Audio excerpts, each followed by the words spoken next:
ইসলামী ব্যাংকের চট্টগ্রাম চাকতাই শাখা থেকেই এস আলম গ্রুপ লুট করেছে 1092 কোটি টাকা।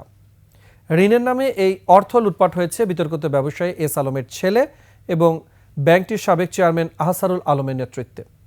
ব্যাংক লুটের ঘটনায় জড়িত 58 জনকে আসামি করে মামলা করেছে দুর্নীতি দমন কমিশন দুদক। বিস্তারিত দীপু শিকদারের রিপোর্টে। হাসিনা সরকারের 15 বছরে ব্যাংক খাত থেকে লুট হয়েছে 17 বিলিয়ন মার্কিন ডলার, যার মধ্যে বিতর্কিত ব্যবসায়ী এস আলম ও তার পরিবার সংশ্লিষ্টরা লুট করে অন্তত 10 বিলিয়ন ডলার।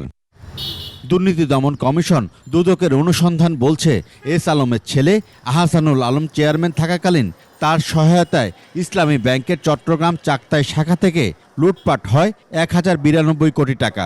জড়িত ব্যাংকটির সাবেক এমডি, পরিচালক সহ 34 কর্মকর্তা। এই একটা পরিবার কাছে এতগুলো bank, financial institution, not only bank, financial institution নিয়ে গেছে। এটা তো তখনকার সরকারের মদদেই এবং তাদের পেট্রোনাইজেশনে গিয়েছে।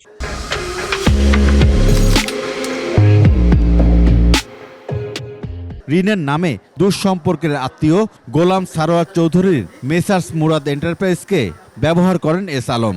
জড়িত 58 জনকে আসামি করে মামলা করেছে দুদক। দেশের সম্পদের কুক্ষিগত হয়ে গেছে, একটা ক্রনি ক্যাপিটালিস্টের হাতে সব চলে গিয়েছে।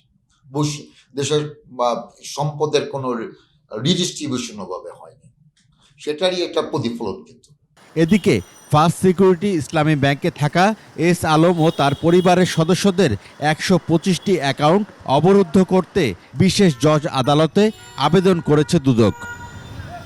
দীপু শিকদার, 21 টেলিভিশন, ঢাকা।